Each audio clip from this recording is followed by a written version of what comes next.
What's going on, you guys? Welcome back to another video. So there are two things that narcissists do when love bombing doesn't work. When narcissists become so desperate to suck you back in and get your attention, they will do almost anything. And one of the two things that they do is pretend that they are hurt or they are sick to the point where they need to be hospitalized. And instead of them doing what normal people do, focusing on their health, they call you. They call you for two reasons. Because not only they need you to show some type of reaction towards their feelings, their fake feelings, because they'll do anything to get your attention. They also do it, for the supply. But they also do it because they know that they can count on you. See, they know who you are. They know that you're this type of person with a big heart. They know that you're that person that they can call on, even after the breakup. And you would think after the breakup that, a person wouldn't be so quick to constantly keep in touch with you. It just goes to show how hard it is for them to let go. For a narcissist to let go, it'll be like they're losing control. That's why they want to keep in touch with you after the breakup. And that's why they contact you. You're one of the first persons that they contact when they, pretend to be hurt or sick to the point where they have to be hospitalized. Narcissists will even go so far as to bring harm to themselves. Like, I know y'all probably seen it in the movies with these psychopathic people, males and females. They will, they will hurt themselves physically. Like on Fatal Attraction, when a woman, she had a hard time letting go of the fact that he did not want her and that he regret even sleeping with her. And he was, he apologized to her and just want to, just let it go. Just sweep it under the rug, put it in the past. Narcissists don't know how to accept that. They don't know how to accept when you tell them, I apologize. I shouldn't have let you on.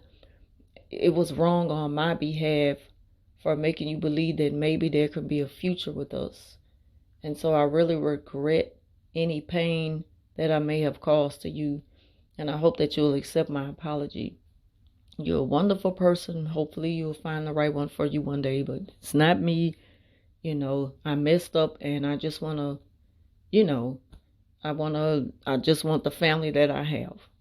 No, narcissists don't know how to accept that. Instead, they want to continue to punish you because all they take from that is an injury. They feel like that they lost. All they think is that they have lost control over their supply, and they will do anything they can to get you back, to suck you back in. And when the love bombing doesn't work, that's one of the things they do, is call on you when they need you to be there. And they need you to be there to get this reaction from you, that, just proves to them that you still care. And as long as you continue to allow the narcissist to call on you, they will never let you go. So you have to set these boundaries. You have to set strict boundaries, and you must stick to those boundaries. You do not owe the narcissist any of your attention after the no contact, after the breakup. You cannot, don't ever agree with the narcissist that I'll always be there. Never tell them that, because they're going to always feel like, well, you promised me that you would always be there. That's all they heard. And even if a person's to tell a narcissist, I'll always be there for you, I always care about you, or something like that, that's normal. That's a normal thing that people say after a breakup. But when a narcissist hear these words, they don't hear it the way we say it. They don't hear what we hear. A narcissist here that, okay, so that means I can start contacting you right away, because they refuse to let go. They feel like they've lost control, and that gives them an injury because they feel like they lost. And so they start to contact you immediately. And when you're kind of like pushing them away, like, I told you that it's over, and like, I don't think it's a good idea that we communicate on a regular basis. I wished you the best. I told you I was sorry for her, whatever. The narc, it's like they just refuse to accept the fact that it's over. And so they so desperate, they'll call on you for any little thing that they just need you to be there for. Now, the second craziest thing that they do when the love bombing doesn't work is they will pretend like they are on the verge of suicide. They will go just that far, because when desperate times calls for desperate measures for a narcissist, the narcissist comes up with the most craziest and horrific things that a normal person would not do. And it's like a person who really deal with depression and have had suicidal thoughts, maybe even suicidal tendencies. That's a very, very, very dark place to be in your life. Who wants to play around with something like that? Only a narcissist. Only a narcissist will do something like that, to be so desperate to get you back that they will use suicide to get you to run back to them and check on them. And they know if they use that suicide, the type of person you are, you're going to continue to check in on them. And by doing that, they know that they have their hook on you again. Even just a little bit of your attention is enough for the narcissist. They're like dope fiends. They're like drug addicts that just need that fix. When you have shut them out time and time again, and you never really set a strict boundary in place, they know that they can continue to contact you.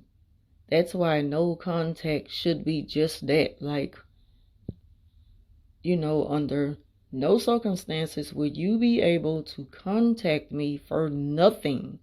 Never let the narcissist make you think that you're responsible for their feelings, health, well-being, because you're not.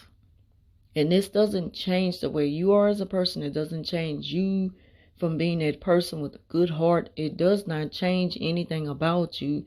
It just changes the way you deal with people like that. Toxic people have no place in your life. Do not allow them to continue to swarm their way back in your life and manipulate you and make you feel guilty, like you don't have a choice. Because when they don't let go, that's just another way of them telling you that you don't have a choice. It's over when I say it's over. They have that type of attitude. They're very bigoted, very arrogant, very rude, and they don't care. They low down people. So you just have to know that you come first. Never be so open to someone and be so, willing to be there for a person too. You just completely forget about how it makes you feel. And you just think, you just constantly put them first. Like, don't ever feel like you owe that much to a person till you don't even have any say-so in the situation anymore. The best thing to do is to set those strict boundaries, and especially someone who doesn't have anything to lose. It's like under certain circumstances, of course, we have to still communicate with the narcissist. But when it comes to when you've gotten out of a relationship with one and you have no children together or anything, or you have no business together, you don't have any reason to deal with them. make sure that you strictly keep it no contact. And you don't let them seep in for not even 1 second of the moment to make you feel like you owe them some of your time. Because narcissists are so desperate, they will do anything to suck you back in, to get you back when the love bombing doesn't work. Another thing with the love bombing, that's a good thing when that doesn't work anymore. But you must recognize the fact that narcissists are desperate. They don't give up. They're unstable creatures of habit. They have a habit of doing this, not just to you, but to so many other people who they do this to. You're not the only one. If they can't reach you, they're going to try to reach out to someone else during their desperate times. And I'm telling you, they will do things like hurt themselves. They will put heavy objects inside of a sock and beat the crap out of their own body and bruise themselves up just to admit themselves in the hospital, to go through the emergency room. First person they call is you. The moment they get that hospital band on their wrist, they don't care about laying in no bed. They'll do it because it's good for the scene, because they're big actors. And the people around them, of course, you know, they don't know. They don't know that they're narcissists. They don't know that they're unstable. They don't know that they're toxic people. They don't know that they're stalking you. And that they just doing this to get someone's attention because they can't let go. At the moment that you continue to show up, you know, it just lets them know. It just reassures them that they got you. And they got you right where they want you. So just be mindful of things like that when dealing with a narcissist after the breakup, that they're never gonna just easily let you go. The narcissist is addicted to you. You are supply to them. You're not a human to them. You're not a person with feelings and emotions and free will. They don't see you as that. They just see you as an object, as someone they can use as a tool or whatever. So that concludes this video. Thank y'all for watching. Leave your comments down below, and I'll talk to you soon.